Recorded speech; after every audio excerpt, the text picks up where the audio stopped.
Today is Thursday, April 25th, 2013. This is the start of an interview with Mr. Mark Allen Woodcock at the RSVP offices of Catholic Services of Macomb, located at 26238 Ryan Road, Warren, Michigan. Mr. Woodcock is 64 years old. His date of birth is July the 19th, 1948. Mr. Woodcock resides at 4897 Pickford Drive in Troy, Michigan. My name is Dave Brousseau and I'll be the interviewer, and Gary Miglio will be the videographer. Mr. Woodcock, would you state for the record the branch of service that you served in? I was a member of the United States Air Force. Were you always a Michigan resident? Yes, I'm locally bred. I live within 2 miles of where I was born. Wow. The only time I was out of the area was my 4 years of college, my 4 years active military. Otherwise, I'm in the same city. How big is your family? I have 4 younger sisters and a younger brother, and I have 1 son and 2 grandchildren. I have a 9-year-old named after me, which I'm quite proud of, and I have a little 4-year-old going on 16. Yeah.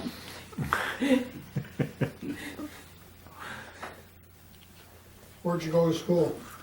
I was in the very, very first class ever to go through Guardian Angels in Clawson. Okay, I know that place, Yes. yeah. And That's been clustered now, isn't it? I really do not know. I'm not a I member of think that that's- parish, but Clawson has been clustered with. in fact, I started there a year before they had a school. I'll be darned. My first year was in the basement of the rectory. And we made our first communion at the local roller skating rink in Clawson because the facilities weren't ready. But I went to high school and in Royal Oak. My parents moved down there because they wanted their kids to go through Catholic high school, and went through a really interesting program. While I went to the Catholic high school, I took my first 2 classes of the day at Royal Oak Down Darrow, the local public high school, because the Catholic high school did not have college prep courses. Right. So I took the equivalent of what today what they call advanced placement classes. I took math and science in a class that pitted the top kids at the local high school against a couple of us in the Catholic school. So I graduated from the local from St. Mary's. Now, you went on to college. I did. When you graduated, what was the year? I graduated in 1966. So what's going on out there in the world? Well, at that time, Vietnam was going Was it on. hot and heavy? It was going on hot and heavy. That's correct. How did you get away from that? Well, I applied for a 2S student deferment, which I was granted. I had, and this really plays into the formation of my life, I had no financial backing for college, so I had to do it myself. I had to work. I went to college, to Michigan Tech University. Yay. Yes. The week after I graduated from high school, because I was able to get a job there. Now, let me go back for a minute. This is not the Notre Dame school. No, it is not. I applied to It Notre is Dame. not well-known That's correct. among Michiganders, That's correct. let alone. But if you're an engineering company, Yes, they all know Houghton Tech. that's exactly right. You're It's exactly funny, because I And was they had- 28 before yes. I went there, and I never heard of Well, the it place. had one other redeeming value in the middle 60s. It was the least expensive university in the state of Michigan Yeah. in state rates. And And this was 1960? 1966. So, That's the year I graduated, yeah, so I started in we June. must have waved Yeah. as we were passing. You were graduating, I was walking in, And I worked there for the summer before I took 1 or 2 classes. How did you get a job up there? I worked in the cafeteria of the large dormitory that I did not live in. I lived in Douglas Houghton Hall in the basement because it was cheaper, but I worked in the food services across the street. I've forgotten the name of that long 2-story dormitory there. Wadsworth. Wadsworth. So I served food there, and that. How did you get located there, though? I mean, just out of curiosity, what? I went to the library and I started looking through different places in Michigan. I wanted to stay in state again because I didn't have any money. And I'm telling you, Michigan Tech was the low-cost university. Oh, well, that's probably true. Yeah, and a lot of it probably is because of the rigor of the curriculum and its location in the Upper Peninsula. It's a toss-up which one wins, but you're That's right. So You're right. I was there for 2 years. The goalie of the Michigan Tech hockey team was Tony Esposito, because at that time, athletes didn't have to be students. And Michigan Tech was one of the farm teams for the original 6 National Hockey League. Those were the years when we would have several All-Americans every year. That's and correct. went on to go to the NCAA finals. All right, after 2 years, there was an abrupt change in Yes, there was. There's an important point I need to make about Michigan Tech, though, because it'll come up later. One of the things I did there is Michigan Tech had an ROTC. And I learned that in addition to getting 1 credit, you didn't have to pay for the credit, but you got the credit. You got to fire guns and go skiing and hiking in the woods. And it sounded like a win-win-win. So I joined the ROTC and spent 2 years in the local ROTC at Michigan Tech. Okay, at the end of my second year, I frankly just didn't have the money to continue going to college. I had to come home for 1 term and work. I worked over the summer working for a company that put in buried cable for the telephone company. Now, what's happening to your deferment? Well, at that time, I still had it. I went to the local community college while I was down here. And while I was working and going through the community college, I was exposed to something more than engineering, and I made a decision that I did not want to continue on the engineering path. I wanted to go into business. So I reapplied to the neighboring school to Michigan Tech. I applied to Northern Michigan University and was accepted. I had money in my pocket, and I started my brief sojourn up there because I lost credits transferring to Northern Michigan. I could no longer graduate in 4 years. So halfway through my first term in Northern Michigan, I get a letter from the Royal Oak Draft Board, and it said, "Dear Mr. Woodcock, do not make any future plans." And so at the end of that term, I came back down. That would have been June of '69. I came back down and I thought about it a lot. I decided that military service was really a pretty good thing, but not the vehicle that the government was choosing for me. So I went on a little tour. I went to visit the Marines, I went to visit the Navy, I went to visit the Air Force, I went to visit the Coast Guard, trying to enlist. What's the status of the international world right now, as you're telling us? Is that a consideration? I mean, was there bad stuff going on, or? Well, this was at the height of Vietnam War, and frankly, even though I thought it was fun in ROTC to go around shooting guns, I really had no desire to shoot at other people or be a target. You know? Right. So, and I had rather a little higher opinion of myself anyways, so I went offering my services to these other branches, and which I found out in early 1969, it was very, very difficult to find an opening in a branch so you could enlist. Really? The Navy didn't need people. The only one that needed people was the Army. Okay. So finally, I had a pretty good relationship with an Air Force recruiter, and he said, "Look, I can't let you join the Air Force, but what I can do, you can join a delayed enlistment program.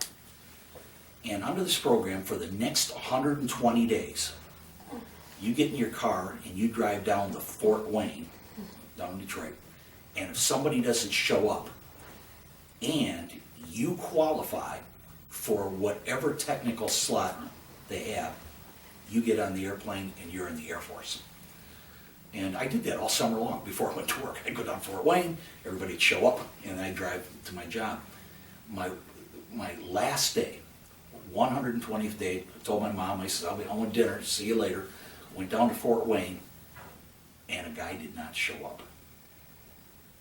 And the slot was for an electronics technician.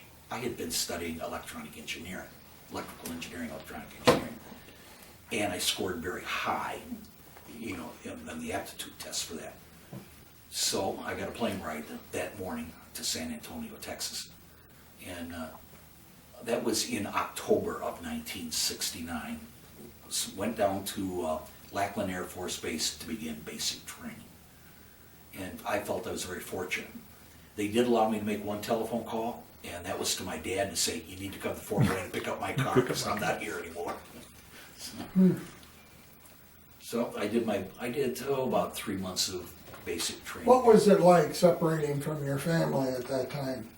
Well, for me, because I was enlisted, it actually was a sense of relief, because we knew at that time that if I didn't make it, I was going to Vietnam. I was going to be drafted. I mean, they already gave me my draft notice. I didn't open it up.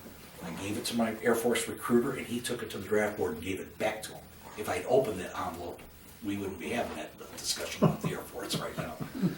But so for me, it was almost a sense of adventure. I was young, and I'm off to see the world and do things, and I'm doing it on an enlisted basis. And one thing I have to tell you, I learned about the United States Air Force in the time I was in. It was a job. It wasn't, for me, a military obligation. It was a low-paying job. It was really a fun environment and a rewarding environment in many ways that we'll talk about as we go through. Where did you get stationed? Well, I did my basic training at Lackland Air Force Base down in Okay. San Antonio. I was down there for 3 months, and at the end of that, you graduate into technical school. Now, what they do is you go through a group of 24 people, let's say, in a flight. And that group goes through basic training. And when you complete all the requirements, and in addition to your time, you assemble it's almost like a college graduation ceremony. You assemble in an auditorium, and they call you up, they give you your certificate for graduating from basic training, and they hand you your first stripe. Okay, you become an airman. And they do this alphabetically. Well, they got down, and I stood up, I was going to go up, and they didn't call me. They called somebody whose last name was Y, and then they went into the Z's. And by this time, I'm kind of, I mean, okay, what did I fail? Where did I go wrong? And I was called up last. I was given my certificate. I was given 2 stripes. I said, what? Those look nice. Yeah, and the reason I got 2 stripes was because I had 2 years of ROTC at Michigan Tech. Good. And I had no idea when I was going through this process that really would have counted for anything. But so that really started me off in the Air Force. Now, I moved on to technical school, which was Shepherd Air Force Base. Now, how did they decide where you're gonna go? Is it more likely based on what you just did in basic? No, it's what your, we called it MOS, but it's what your specialty was going to be. If you were going to repair small engines, you were going to Biloxi, Mississippi. Yeah, but how was that decided that you're gonna? Well, before, when I was going through the recruitment process, I had to go down testing. Okay, the test. And the tests would rate you in, across the whole spectrum of what was available in the Air Force. You know, everything from a police officer, a cook, you know, to technical abilities, you know, whether you work in It's missiles. skill and need, Yes. some combination. Yes. And I scored high in, like I said, in electronics. And it just so happened that the United States had just started deploying electronic cryptographic communications equipment. And it wasn't available in the United States, by the way. They were deploying these in critical areas overseas, and that's what I qualified for. So I was sent to the crypto school to be trained on that. And at the time, it was being transitioned from Fort Monmouth Army Base in New Jersey to Shepherd Air Force Base in Texas. And fortunately for me, I only had to spend 2 weeks at Fort Monmouth, How come? because there was a block of training that hadn't been transitioned to Texas. And like I said, the Air Force to me was a job. Yeah, The Army, they actually blew horns in the morning at 5 o'clock and made you get out of bed. but you're going to school. Yeah, and the Army still had you do physical activity Yeah. and all of that while you were going to school. The Air Force did not. When I got down to Shepherd, because I had my second stripe, I got called into the school's office. The colonel called me in and said, "You're now a member of my staff. You're going to go to school 6 hours a day, but you'll work for me for 2 hours a day." Now, the benefit of that was, we've already established I came out of the Upper Peninsula. Well, when you live in the Upper Peninsula, as you know, your blood is about as thick as tar. And we've already established that they took and moved me to Texas, Oh, my goodness. which is almost a death threat, especially if you're doing basic training.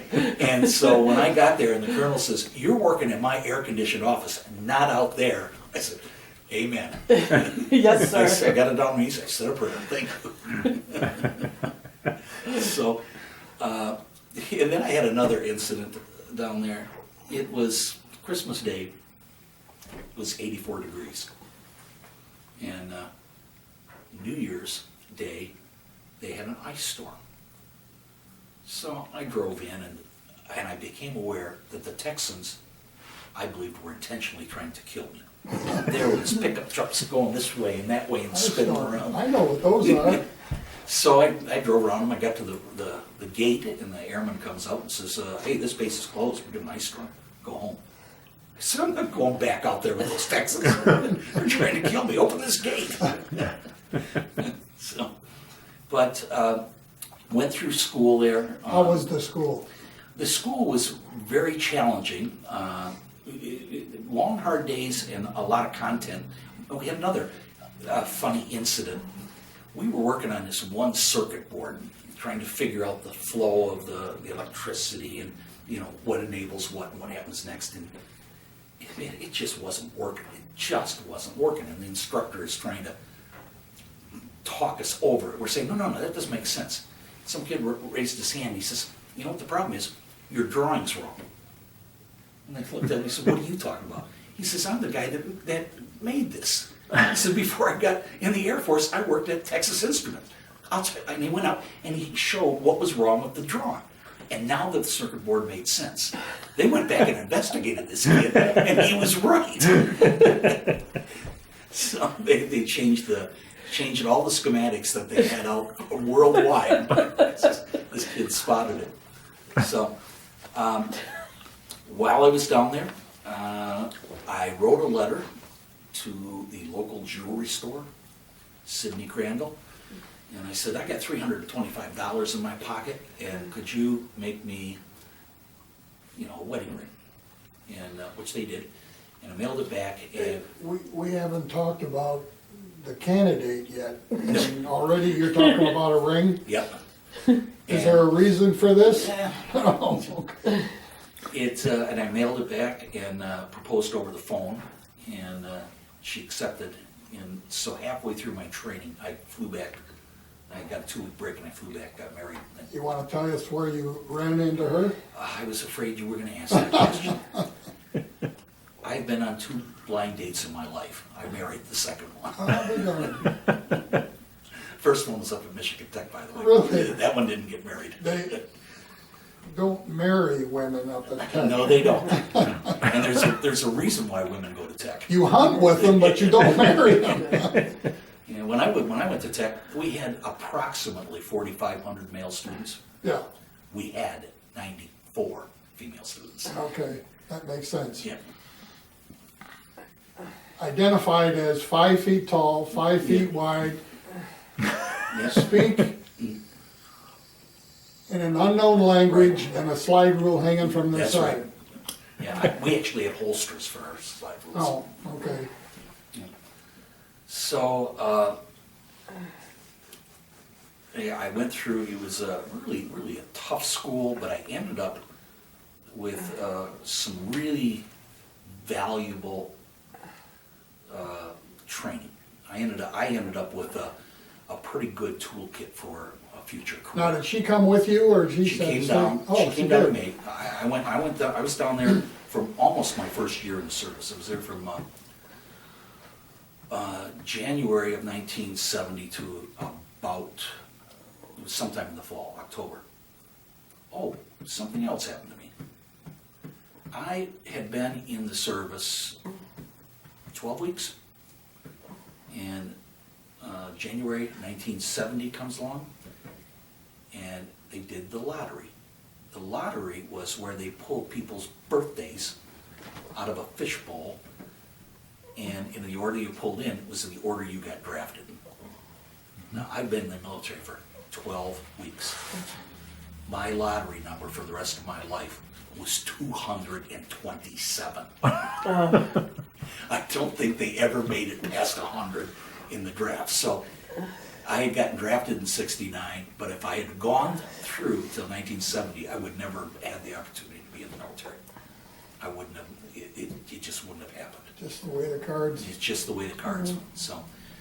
So we lived down there for maybe 4 or 5 months, and we hit the first spot in the military where I was concerned. And the reason I told you that the electronic equipment that I was trained on was not deployed in the United States. The deployment schedule put it at some critical bases in Europe first, and a lot of it in Southeast Asia, and then Japan. So if you were to go to Southeast Asia, your spouse was not going to be coming with you. You would have been relatively safe, because the equipment, this cryptographic equipment, is always installed inside a heavily fortified vault, and can only be opened from the inside. So back in Vietnam, it could take some direct hits and keep on What was it ticking. used for? Coded electronic messages, except for what I did in Germany, and I'll tell you about that in a few minutes. So they weren't using the Indian tribe down in Arizona anymore? No, but basically it was electronic version of the Yeah. tribe. It was impossible, and today it probably still is impossible to electronically trap those communications. You could, if you could record them, and you had a powerful enough computer somewhere down the road, you could decode them, but you'd never be able to tap into them and monitor the communications. And that's what I worked on back in the 70s, 1970.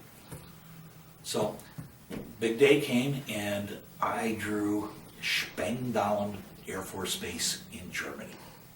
just outside of Bitburg, Germany. And I lived in a little town called Speicher. You ever hear of Speicher? In World War II, early in the World War II, the British RAF Lancaster bombers would make their bombing runs into Germany. And after they made the run, they'd turn around. Spangdahlem and Speicher is along the French-Luxembourg border, and they would fly back. And the reason they did that is because it was largely a farming community, and these planes would be pretty torn up, a lot of them limping in. Well, early in the bombing campaign, one of the Lancasters went down in a field, and the other ones circling and looking, they could see the British airmen exit the bomber alive to find farmers with pitchforks, and they were pitchforked to death. So the British wired their bombers to drop all their bombs except one. And that bomb was dropped on Speicher on the way back. Every single Lancaster airplane saved. And there was actually a book, and I read it. It was called Save One for Speicher, and it was that story. And I was fortunate. I took some college courses while I was in the service. I took a history course. What was it like being there, knowing what you just said back through the war? And knowing I knew people Yeah. that lived there. And it's not like what you'd expect. Did they hate Americans? No, they did not. No. In fact, my landlord, he was a German, and he didn't really like anybody, except he liked me. And he told me one day over beers, because you can't do anything in Germany if you're not drinking warm beer. He told me, he said he was the luckiest guy in the war because he got captured by the Americans and he was sent to a POW camp in Oklahoma. I said, you're kidding me. And he says, no. He says, in fact, they let me work and earn money, and he took a train trip up to Houghton to visit some relatives as a prisoner of war. And I said, well, that's where I went to college. And so he told me every time we had beers, he'd say, Mark, next war, the first thing I'm doing is I'm going down and surrendering to an American. He said the only bad part of his experience was the United States knew that when he was repatriated to Germany, that there was going to be tough for him to find food, shelter. So for 3 months before they brought him back, they took away butter, meat. They put him on basically a bread and water diet to start conditioning him to for what he was going to face when he got back to Germany. So, but I found the German people overwhelmingly to be warm, helpful, friendly, hard-working people. The French, they have to work on social skills. But as a whole, I felt very welcome and very safe. What was the purpose of your deployment there? Well, Spangdahlem, there was a mountain, I guess you call it a mountain, big hill in Germany. Okay, Hitler took the top off, and this mountain had a 3,000-foot runway. Okay, so the first thing we did is we created a nuclear weapons dump on our 3,000-foot runway. I mean, because you could bring anything in and off this base. The second thing we did is we used that location as an emergency landing location for presidential travel, or heads of state, or even senators. So anytime there was any government or officials going to and from Europe, we would all have to be ready or be on call in case that facility was needed. Okay, we had a U.S. Air Force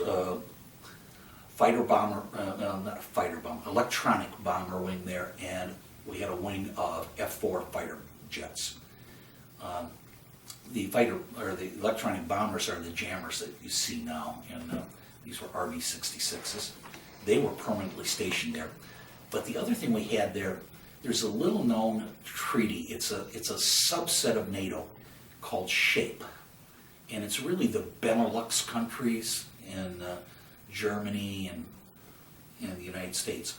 The SHAPE Command Center was there, and I had an installation that I worked on inside the SHAPE. So in Germany, the stuff I worked on, we had 2 installations, one for the Air Force, one for the SHAPE. So you were just working on that? Yeah, I was an electronic technician. I was maintenance. I had a top secret red ball clearance because I could see all the traffic going back and forth. So it wasn't so much, even though my equipment was secret and you weren't going to be showing pictures of it, that really wasn't the point. The point was the data. And I'll just give you an anecdote. I was over in Germany when President Nixon was saying, "We are not in Laos. We're not in Laos." And I'd go in every morning and I'd see the daily kill count out of Laos. I mean, I can say that now because everybody knows now we were in Laos. But we'd go home and I'd sit there with my wife. I'd say,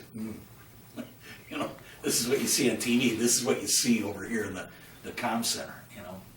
So basically the job was maintenance. I did a lot of maintenance routines because operators are particularly clumsy, heavy-fisted people. They tend to break things, and I did maintenance. So, are you aware of what's going on half the world away? at the time, Yeah. yes, I was. Not because I was privy to. I mean, I only did it because I happened to be standing there for most of it. Do you remember seeing in the World War II movies the Enigma machine that the Germans had? We still use that in 1970 in the Air Force. And the way that would work is if this was really sensitive, high secret stuff, they would type it into the Enigma machine and it would come out and they'd give the operator a tape. And the tape would put it in our equipment, which would encrypt the Enigma encryption and ship that around the world. And then the other end, when that came out, it had come out encrypted, for the Enigma. And so that stuff, I didn't know what it was. That was taken off to some other locked vault that you can only open from the inside and decode it. And then that room always had a bunch of sheets that said for eyes only. That's, that type of thing. So it was specific information that went to specific responsible individuals and then destroyed. So where do you go from here now? Well, I got 1 or 2 other anecdotes I'd like to share with Germany. I went to church one Sunday, and my wife and I are sitting there, and my wife, by the way, was a teacher, and she taught in the school at Spangdahl. It was her first teaching assignment as a newly graduated What did she teach? The men's, or the boys' PE coach didn't show up, so for the first 8 weeks, she taught boys football. But she was an elementary teacher. Didn't have any trouble with the language? No, these were American. Okay. Which we taught on the base. Okay. And in church, at the end, they got announcements. They said, okay, we have 6 or 8 boys and 6 or 8 girls graduating from high school, and we need 2 sets of chaperones to take them up to Amsterdam. We'll pay for your train, we'll pay for your hotel, we'll pay for your food, and we'll accept volunteers. I mean, we shot out of that pew so doggone quick. We had no time to think about what we were actually doing, so we volunteered, and then a father-daughter volunteered.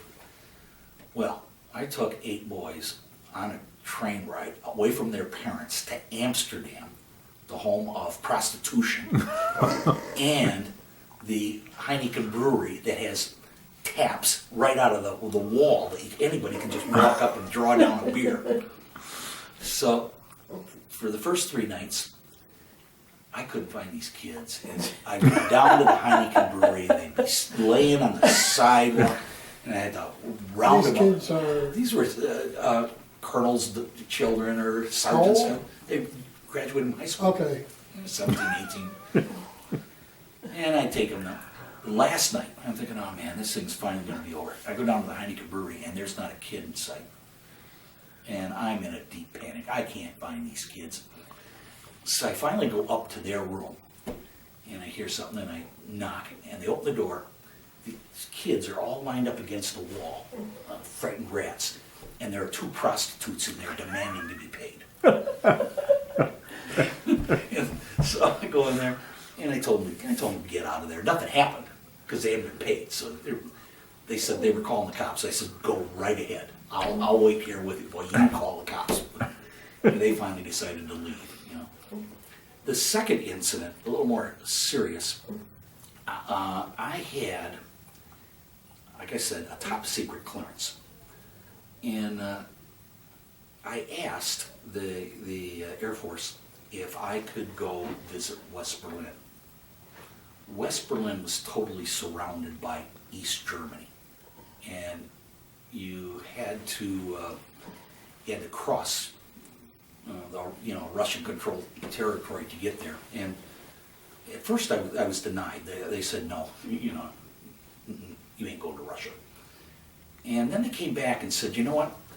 We have an armed army troop train that goes from Germany into West Berlin every morning and comes back out every night.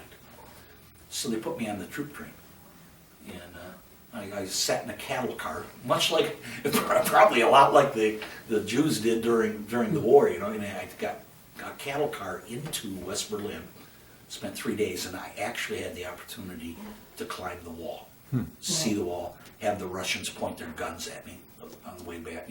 Anybody's head that popped up against that wall got an AK-47 pointed at them. So spent 3 days there, got to see Berlin, got back on my troop train, got back on the cattle car, and came home. It was great.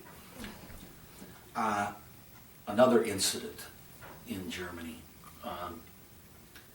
There was, in the early 70s, an outfit called the Baader-Meinhof Gang, and they were an offshoot of the Red Faction Army. And their plaything was to find bars where they had U.S. military or things and blow them up, create all kinds of anarchy. Well, we got word that they were headed towards our base. I mean, everybody knew we had nukes. So we all got mobilized, and I caused a small problem. I had an Opel Kadett, and so I decided my car was going to survive. I parked it underneath the microwave tower. Somebody patrolling said, "What is the car doing?" I'm thinking maybe car bomb. But I was issued M15 rifle. I was not issued any bullets. Now, what you have to understand about the Air Force is because they have airplanes, every Air Force fatigue has reflective tape, and there's a big X in the middle of your back, like this, and then it's striped in the front. So here I am, walking around the middle of the night with targets on, with a gun, with no bullets. I said, there's something wrong with this whole setup here. And they ended up catching these two, it was a male and female, about 10 miles from our base. That's how close they got. So, but other than that, I went to college while I was there. I knocked off a whole year of college between that and my next assignment, and I worked 4 days on, 3 days off. My wife and I traveled through most of free Europe. We got as far south as Venice. We spent Christmas one year in Zurn, is that fantastic? But, good assignment, good job. What was your next assignment? The next one was my last one, and I never really, except for training, I did not have a stateside assignment. I was transferred to Kadena Air Force Base in Okinawa, the Ryukyu Islands. And Kadena, it was one of the main transit points to the east. And also at Kadena, we had a squadron of SR-71s. The people here knew them as Blackbirds. We called them Habus. The SR-71, if you've You ever call them seen the what? Habu, H-A-B-U. Okay, I don't think I've heard that. That's because the Habu is a jet black pit viper, poisonous pit viper, native to Okinawa. So what it is, it's a black thing with a big bite. And if you've ever seen the SR-71, it looks like a rocket. That's the stealth? Well, it wasn't stealth. They never really published it, but it probably flew 4 or 5 times the speed of sound. And it was made out of titanium. It was kind of interesting. We'd watch it take off. We had a big runway, and the Russian trawler was right at the end of the runway, because it was permanently stationed there. And this thing would take off black, and it would go straight up and go away. When it came home, it was glowing red. And this thing would come down, glowing red, hit the ground, and go right into the terminal. Doors would close. So the only time you saw it was when it came back up. But what they did is they did daily, and sometimes more than once a day, flights over Russia, and Russia could never take that plane down. It's now sitting in the desert in New Mexico. So, If you can imagine something going that fast, if you remember, it's next week before you Yeah. hear it going by, Yeah. so how would you try to bring it down? I'm not sure what year it was, but Senator Hale Boggs in Alaska disappeared, went down in an airplane. They sent the SR-71 because it had the high optics cameras up to travel where they suspected he might have gone. And when it turned around to come back, its turn took it across 3 Canadian provinces and 3 states, just making a U-turn. That's the speed of this thing. So, Tell me a little bit about Okinawa. It's kind of an unusual island. It is. It is typical of the Far East, but it is different. Now, I have to tell you, there are 2 types of people in the world. Those people who are really intrigued with the Far East and the mystic and the mystique and all of that. And then there are people that don't care to deal with this in any way, shape, or form, and we came down on that side. It's a very difficult place to live. You go to Germany, you don't speak German, you don't speak Austrian, you don't speak Italian, you don't speak Spanish, but you don't have to. You think like these people.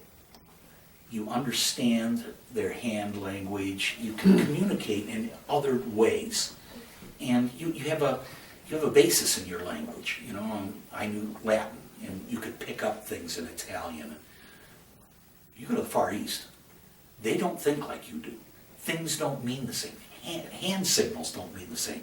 And you gotta be careful, because you can insult people just trying to communicate. I had a couple of incidences. I lived there for 6 months. I lived in a concrete box in an apartment building, and there's a knock on my door. And it's the electric company. And it's like, they suck their teeth. Oh, Mr. Woodcock. Mr. Woodcock, we make a big error. We got to get some more money for your electricity. I said, what are you talking about? He said, you got the air conditioner. We need to charge you more money. I said, that damn thing's broke. It doesn't work. You got the air conditioner. You need to pay more money. I went to the military, and I said, you won't believe the shakedown I'm getting. And they said, pay him the money. I said, you gotta be kidding me. I had to pay him money. I got a car. You need to register your car. So I go and you get in a line and a guy come over and honk the horn and put out his hand and you had to give him a fee. And then another guy come over and he'd look on the form, look at him, he'd initial the form, put his hand up, you pay a fee. 37 times. They checked every light bulb one at a time. They checked the brakes and stuff, and you paid twice. There's no unemployment in Japan. You know? So my final one was, I lived off base, and I was in communications. So in Japan, as in Germany, you have to purchase your telephone. I purchased mine in Germany, and I got one and got it installed, and I had every officer that ever went through that area knocking on my door wanting my telephone. I was virtually the only American in the... Really? Yeah. And I worked in the communication shop, and I was out having beers with a German one night, and when he was drunk, he bet me he could get me a telephone. I said, I'll take that bet. 3 weeks later, they installed a telephone in that I didn't need. They installed a telephone in my house. Now, if you're an Army officer, you can't bring your family over if you don't have a telephone. So that telephone in my apartment became a very famous telephone. And you're not an officer. No, I was not. No, sir. Now, the purpose for you going there was similar to where you were in Germany? Oh, you mean Okinawa? Yeah. Yes, I worked on the same equipment, except they had much more of it. Yeah. They had... Now, the attractive thing back in World War II was the air base, right? Yep. The runway? Yep. Okay. Now, you're not very far from Tinian. Tinian is south of the Marianas, yeah. Saipan. Yeah. And Tinian was where the B-29 took Right, off. Enola Gay. Right. Yep. And Okinawa was Japanese. Yes, Okinawa is still Japanese. Okay, okay. It's I didn't just know that- Okay. It's just that the subhuman Ryukyans live there. Yeah, I should say that. Well, I mean, that's... It's a possession. Yes, Because it is unique yes, it in is. its makeup. Yeah, the people that live there are actually referred to as Ryukyans, Mm-hmm. because they are the Ryukyan Islands. There are more than one, but Okinawa is just the biggest one. But the Japanese, even to this day, consider themselves a level higher than the Ryukyans. Mhm. You know, they're not equal citizens. But you bring up Tinian. One of the other things at Okinawa, and this was this caused this the second time for me to get a gun in the Air Force. Every year they have a typhoon. There's some law that says it has to hit Guam and it has to hit Okinawa. It's every year. And when the typhoons approach Guam, they load up all of the nuclear weapons into the B-52s and they fly them up to Kadena. Now, our treaty with Japan, they don't allow nukes in there. So we just don't tell them, even though we bring our airplanes in. You know? And so here comes the hurricane, here comes the B-52s, and somebody is in the jungle next to the flight line shooting the B-52s as they're landing. On Tinian? No, this is on Okinawa. Okay. Somebody's up in the jungle. As they're going by, he's up there taking target practice, pinging B-52s. Are you sure it's not just the Japanese that never got, Who knows? never found out? So the first thing is all of our phones ring and get your fatigues and come on in, and we get handed weapons. And I was at a major intersection of the base where four of us sat back to back, looking down the streets, you know, and with cars and military trucks flying at us, you know, and driving around us. And once again, I got a gun, but I did not get bullets. I did not shoot the sheriff. But this gets funnier. One of the other things that was happening on Okinawa at that time was they used it to train the military dogs that they deployed in Vietnam. And so they said, we got somebody up there shooting our planes. So they all take them out. And all of the dogs start tracking and hunting all of the other handlers. So they said, wow, bring all the dogs back, send them out one at a time. Until they flushed this local fruitcake out, you know. They finally got him out of there. So we didn't lose any atomic bombs or B-52s, but we had lots of holes in them. Now you're a lot closer to the main action front. Did that make any difference? That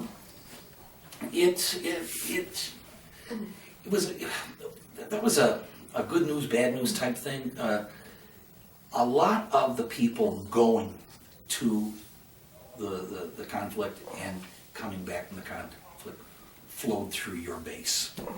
So you had this constant group of fresh-faced little kids, you know, and you knew what was going to happen to them. And then you'd see the veterans come back, and it was just another way for me to get in trouble occasionally because I wore a baseball cap, ripped fatigues, you know, and kind of just did my own thing, going to and from. And all of a sudden, I'd be aware of somebody screaming at me. I had a real bad habit of walking between a young lieutenant and his new little squad without saluting. I didn't even know they were there, you know, I'm just walking down the flight line, what the hell? And you can't do that. You cannot insult a young officer in front of his unit. Action has to be taken. They can't allow that to happen. You know, so I was forever being yelled at, and I turned around and said, "Oh yeah, sorry," and tried to head out my way. And then I get called into the colonel telling me to do it with a little more respect. You know, so one time I did that, and the colonel said, "Well, you're not listening. You're not learning. So here's what we're going to do. We have a U.S. senator coming, and he needs a driver. That would be you." So I was assigned an Air Force car, and I drove this guy to every camera shop, every electronic shop, place where they sold booze, and we filled that car up full of goodies. And then he wanted to have lunch at the officers club. So we pulled up at the front door, and I had to stand there and guard the car. I told you my wife was a teacher. That made her officer. And so all of our friends were officers. That day, I had to salute every one of my friends and my wife, not only as they went into lunch, but as they came back out for lunch. Bet she loved that, eh? Oh, they all did. And I really wasn't allowed to let anybody know that I fraternized with officers, because that was not something you did. Except I had them over at my house for dinner, I was invited to their house, you know. So, in fact, one of them is still a friend of mine. You know. So, Now, how long was your stay there? 1 year to the day. I left the United States on August 2nd, and I landed 24 hours later in Okinawa on August 2nd. So I had 2 August 2nds. The next year, I flew back on August 2nd, and 24 hours later landed on August 4th. I never had an August 3rd of 1974. That's how that international date line works. But on a more serious note, the war ended while I was on Kadena, while I was there. They brought all of the POWs through my base. And so I got in a line with a number of other base personnel, and we either gave a back slap or a handshake to every prisoner of war, all 600 of them that were brought back on that afternoon. So it's kind of a serious yet somber yet exciting day, in life over there. So. Now, I told you that this electronic equipment, I probably shouldn't be saying this and recording this, but I told you it was to send communications. Well, I also told you I was young, not real bright at times. Somebody gave me a deck of IBM punch cards about this tall. And when you put them in the printer, it printed out, using X's and O's, the current month Playboy fold-out, black and white, with the annual calendar in 12 months down the bottom. I got this whole deck. So I said to the guy, it was midnight one night, I said, here's what we're going to do. We are going to put this deck in here, and we're gonna send this thing all the way around the globe. We're gonna address this thing, so it comes back to us, and we're gonna see how long it takes. And oh, by the way, we had some circuitry called red ball flash, that if the headers on this thing mark that, when you receive this thing, Claxtons went off, red.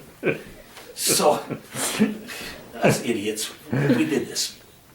And we're waiting and we're marking time, and my doorbell goes off, and I go and look, and every officer on the base is standing outside. I said, holy shit. So the door, and they said, what are you guys doing? And just as we opened the door, all the Claxons. And they went over, and here's this Playboy printout coming through. When did you get out of prison? Well, I didn't actually go to prison, but I got a real close personal relationship with the floor of the commissary. I obeyed that thing a number of times. Well, Yeah.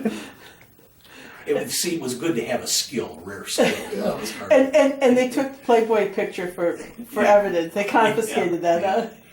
So, and so then coming to the end, we're coming back from Okinawa. I'm a lowly sergeant. I'm allowed 225 pounds, including all the packing material. My officer wife is allowed 20,000 pounds, including a car, and a car. And when we get back, she gets to stay at the bachelor's officer's quarters. I was supposed to go to a 50-man room barracks, but I got to stay with her in the bachelor's officer's quarters. But I had qualified for promotion before we had left. Only at the end of Vietnam War, you could not sew them on, could not take your stripe if you didn't have a certain amount of retainability. In my case, I had to have 18 months left in the service, and I had just over a year left, so I wasn't allowed to sew them on. But they came to me and said, okay, we'd like you to stay. They offered me a $10,000 bonus in 1974. $10,000. That was a large chunk of money. They offered me my stripe. I sewed on right then and there, right on the spot. And then they offered me proficiency pay, which was, I think, an additional $300 a month. And my choice of assignment, my choice of my next assignment, anywhere in the world except the United States, because they didn't have my equipment in the United States yet. So, and I turned that down to go to my last year of college. So. now, when you went from sergeant, the next step was another anchor on the Yeah. hook? Yeah, staff sergeant. Yeah. What, can you condense that? What made you make that decision? I told you, all the time I was in the military, I continued to go to college. When I got out of the military, I had 1 year of college left. I've also told you that I've lived in this area my entire life. While I had a lot of fun as a young man, traveling around the world, there's some prices that you pay for that. Yeah, sure. I missed 5 or 6 funerals. I missed 2 of my sister's weddings. My wife flew back for a funeral one time at our expense. When you're young and poor, it was kind of expensive as deer. And frankly, even though in the Air Force, I said it was a job, I lived pretty well. I lived in nice places. I worked in nice places. They don't put Air Force bases in nice places. Okinawa, you take Okinawa. Okinawa was the same except for that one typhoon that came through. It was the same every day. It was the same temperature when you woke up. It rained from 2 to 2:15 every single day, even though there wasn't a cloud in the sky. It was the same temperature. They had one season, and they repeated it every day. But the average lifespan, there are more 100-year-old people in Okinawa than any other place in the world. Probably. And they're still trying to figure out why. Yeah, don't know. Don't know. So, you know, Yeah, I can see that. I was not, I mean, But coming back to finish college Yeah, at the Buckeye College? no, Oh, you, I went to Okay. Northern Michigan University. oh, so you went back over I there? went, well, I had already, you know, that's where I got drafted out of. It's And- just about a mile outside of Marquette where Yes. civilization changes. Well, they And do it have turns the into Olympics training center uncivilized there. world. Yeah. Yeah, no, my wife's mother was born up there in a little town called Champion. Oh, my goodness, yes. And my wife had relatives, so the final year we're living there, her relatives would not come into Marquette. Marquette had those people from Detroit that, and Marquette had a traffic signal. So when we went to, you know, she wanted to visit relatives, we went to Champion. You know, the year that I went up there was 63. I had to call operator 9. Yep, They didn't have operators. yep. It's just really hard to believe. And the dentists were strongly voicing their opinion against, what's that stuff you put in your teeth? Fluoride? Fluoride Fluoride. was poison. I mean, it was another world up there. Oh, yeah. A And, lot of Finns, a lot of Oh, yeah. sweet people, but just And- so different. and I had a plug-in car. Because if you didn't plug can't believe your that. if you didn't plug your car in at night, your motor would freeze, your antifreeze would freeze. Your car wouldn't start. I had to have a heater in my car. And so all the cars you saw up there in those days had like an extension cord coming out the grill. Great, great country. Never had bad storms up there, too many hills and mountains. So you hauled ass all the way back up there to Marquette, eh? I did one more year, yes, and graduated. And what is your degree? I took a degree in marketing with a minor in electronics. I mean, I had all that Air Force and I had all that Michigan Tech. So Yeah. my last year of college was the core marketing courses, you know, marketing, Yeah, advertising, yeah. business management, except they really made me mad. Now, they covered that, didn't they, through the GI Bill? The last year? Yeah. Yes. In fact, I got more than that. My wife was eligible for officers entitlement or something, so we got a little extra every month. She Great. got money. She got Great. a couple hundred. But I also had to take a freshman mathematics course. It was a requirement at Northern, you know. They said, "You got to be kidding me!" No, you got to take it. Okay. Yeah, I thought that'd be a blow-off course, you know, get 3 credits, and I did not get one thing wrong. Not homework, not in test. I did not get one thing wrong. What do you think my grade was? They gave me a B. I went into the head of the business department and says, "Explain this to me, guys." They said, "Well, you didn't work hard." I said, "I didn't get anything wrong." They said, "Well, yeah, but you know, the nurses and that, they had to actually work hard at this." See, colleges were like that back in the 60s.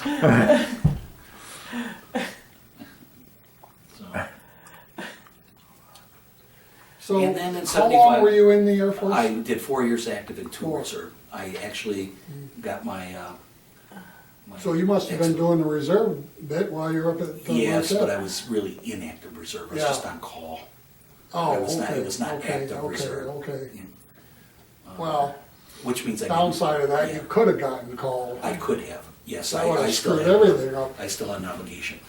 And as Gary knows, I like to travel. The only other downside of it was because of my clearance, I had travel restrictions for another 10 years.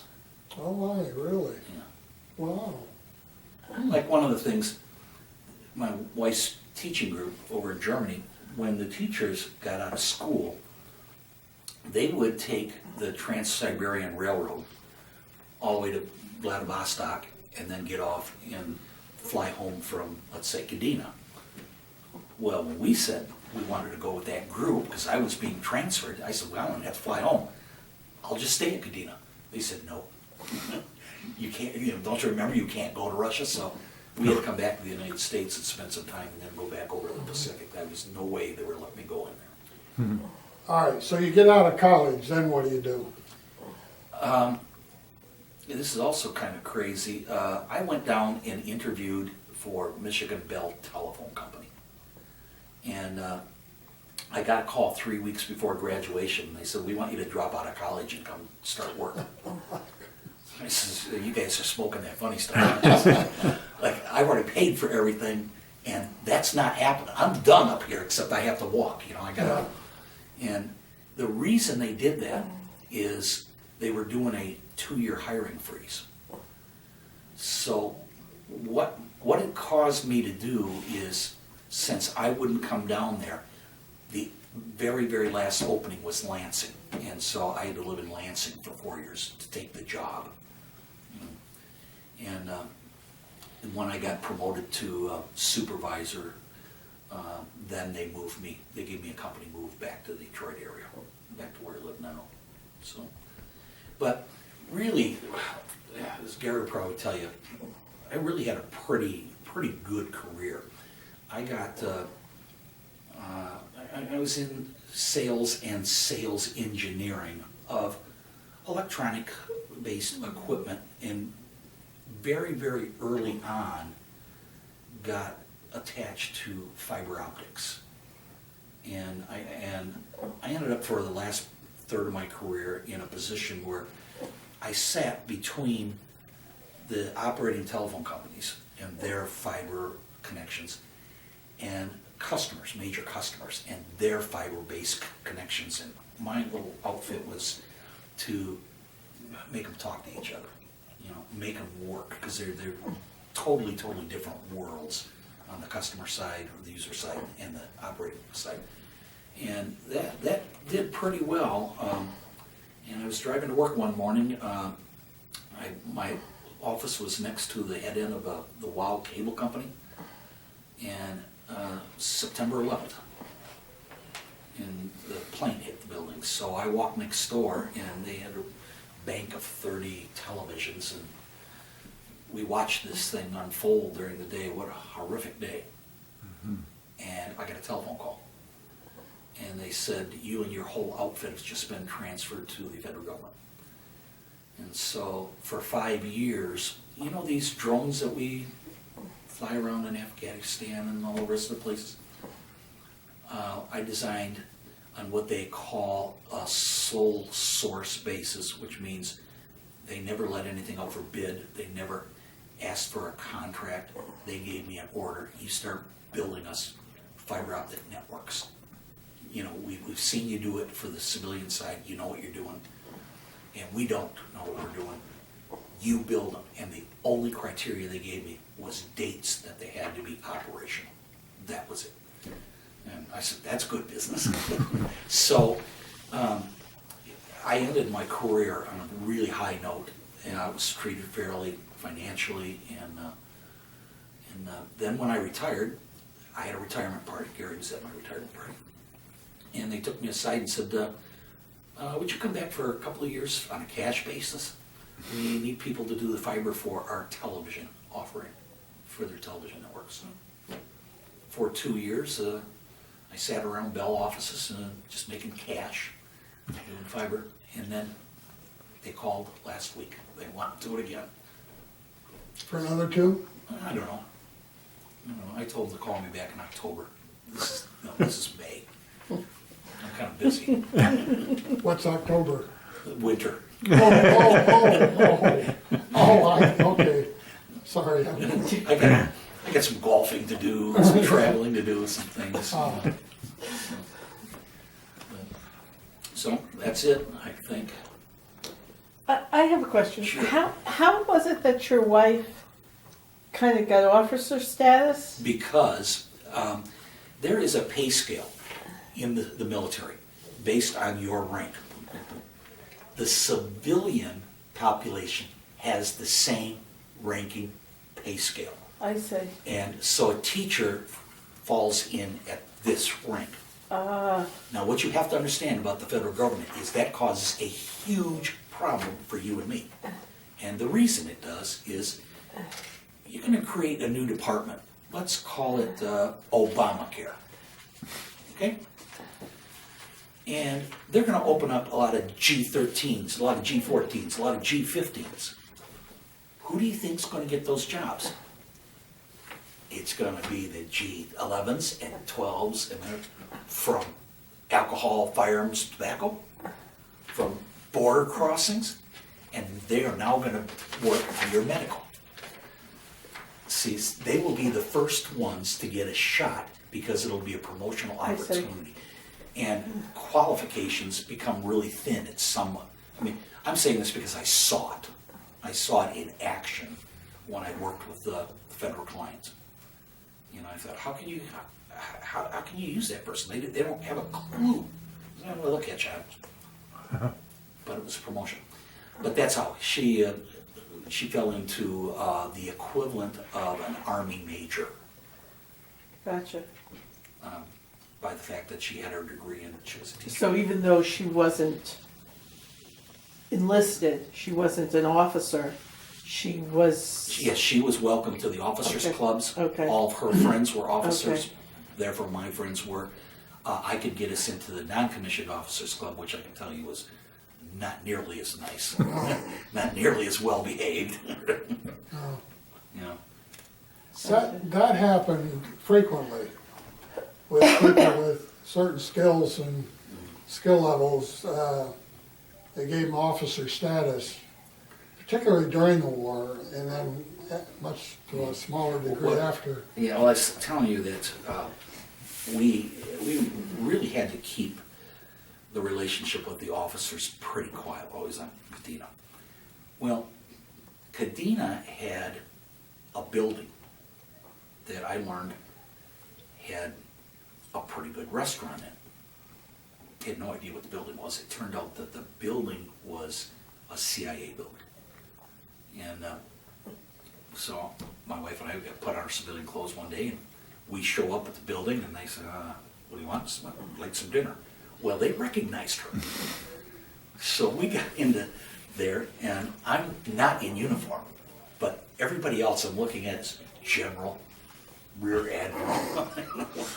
What are we doing? And everybody's looking back, trying to figure out who I am. So that was the only time I was ever in that building. I shouldn't have been there. Is your wife still around? Yeah. We'd like her to come in and talk. Because we'll talk to civilian contractors. That's her. Yeah. Yeah, I'd love to hear her side of the Yeah. story too. I just want to find out if you're still saluting her. Yeah. No, she'll tell you about the difficulty in living in a foreign country. Yeah, that would be really Yeah, interesting. We'd love to have. From her perspective. Yeah. Well, Yeah. I mean, we go to Germany. Germany, it's landlocked. It's not growing. So even back in the 70s, they didn't have packaging materials. They gave you a garbage can about the size of this wastebasket here, and that was you for a week. That's what they were going to pick up. But the refrigerators were little college dorm type refrigerators, and the freezer was the exact size of a half gallon of ice cream. So you had a choice. You could have ice cubes, or you could have ice cream, but you could not have both. You know? Or Is there a question there? Or I went to the base and I bought a little, sort of like a hibachi, but a little grill, and I put it out back on the deck, and I started, barbecue chicken, which drew about 4 or 5 Germans wanting to know what was wrong with my stove. Why was I out in the backyard cooking? So just Yeah, things yeah. that happen, Yeah. Yeah, it'd be interesting to hear her experiences. Yeah. She came over to Germany, and the first time she was there, I'm going to take her to the Mosel River. We're going to have a nice dinner on the edge of the river. Now, in Germany, when you go, so let's say to a restaurant, they fill up an entire table. So if there's 8 Germans sitting there and 2 empty seats, you're Yeah, put there. yeah. You're not put at that table. So there's a bunch of people and they're all ordering in German. We don't know a doggone thing.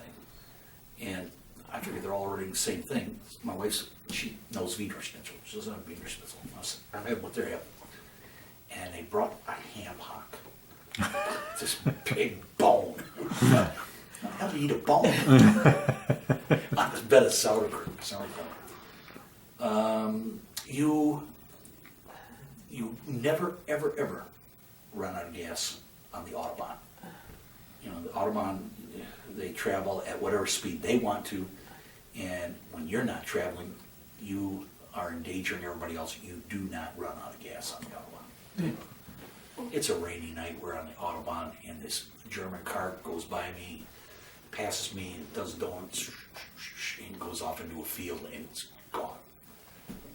We had just passed a cop car. So I stop, I pull over, and I get out. This car is upside down in a creek. There's water flowing through it, but the people in there are alive, but they can't get the doors open.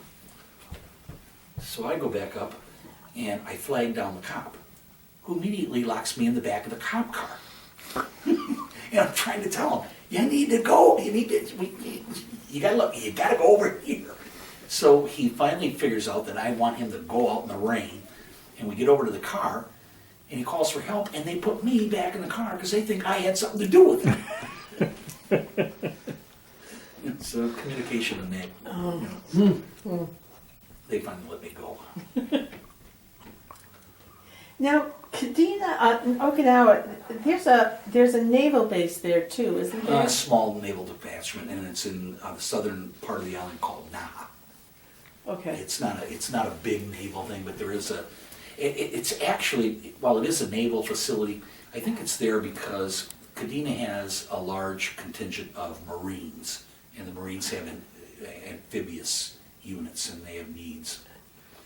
So The then is there Navy the school bus for the Marines. Yes, it is. Yeah, but it's kind of Kadena is kind of interesting, as is most of Europe. While I was there, there are caves around the Naha region. They were continually unearthing World War II ordnance, and as they were in Germany, and they're still doing that in some places in London today. So, you get these Old alerts, ordnance, everybody go get in a bunker because they're going to have to do something with the 2000. Now, is that another one of those islands that's really the aftermath of lava and eruptions? It's a Pacific Rim, so I'm assuming that it probably is. I don't really know. Because some of those islands, it was difficult to get in for the Navy because Yeah, there no, wasn't anything deep enough yeah. to be able to. No, there is, like I said, a port area there. How deep it is, I do not know, but it's only on one side of the island. You know, So there's a naval base, and then there's a Air Force base, and there's then Marines, there's a Marine and base, there's Army. and there's Army. Oh, so everybody is there. Yeah, Every one of them is a different base.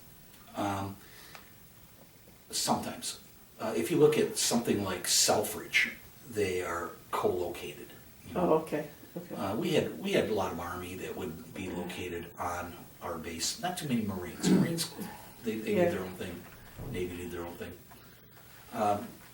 I had Army when I was at Spangdahlem, and this is kind of interesting. Here I went to school for a year to learn a technical school. Well, the Army had one of these installations, you know, on their base. And I get a knock at the door, 2 o'clock in the morning. And there'd be an Army guy standing out there. I said, what do you want? So, well, we need help fixing our equipment. And what I found out is the Army can give you a new job just by changing the number. And this guy standing out here, what he worked on before was a control unit for a missile mounted on a tank. And they said, well, you do electronic things. You're now crypto. Go there. And every time his stuff broke, he didn't have a clue what to do. He'd come over to us in the middle of the night when nobody was looking and sneak us on his base. We repair his equipment or tell him what to order and how to repair it, and then sneak back out. I guess that's what you have to do at times. Well, how do we make arrangements for the lady? I don't know, I'll do it through Gary. Okay. I can't hide from him. He volunteers me for things. He wanted me to deal with high school kids a couple of months ago, It'd have done you proud. which I successfully avoided. So I wind up working with his son. My son is in California right now with those kids. Good. What are they doing? My son used to be an educator, and he taught business at his high school. He runs a program called DECA. I'm not sure. Oh, yeah, I've heard that. Yeah. DECA. Yeah, And his Yeah. kids every year reach national competition levels. okay, They did regionals about a month ago in New York, and now they're doing the nationals this Right. week in California. yeah. He starts off at state level. He starts off with, how many did you see? 30. Oh, there was, I personally saw 30, but there had to have been over 200 kids there. Yeah, he took half of them, I think, to Grand Rapids at the state level. Mm-hmm. He took about 30 of them to New York, and I think he's got 18 of them. Yeah. But he's traveled all over the United States with these kids. Yeah. We were in the judging phase where the kids Okay. would come in and make a presentation, and I was specifically judging marketing Okay, and packaging. okay. But there was Okay. probably 35 different disciplines with 60 Right. kids standing in line to. See, now Right. I To do the presentation. successfully avoided doing this for 10 years, and then I made the mistake of teaming my son on with Gary on a golf cart. And so Gary volunteers me to do this. I thought he would be a natural. Yeah, yeah. I had a much more important role. Yeah, you watched his kids. I had the grandkids while my son was Oh, okay. judging this. Okay. And I had him while he's in New York and California. Okay, so I'll arrange it through Gary. Okay, yeah, Thank you, that'd be sir. great. I appreciate it. I enjoyed it very much. Thank you very much. Thanks, Mark.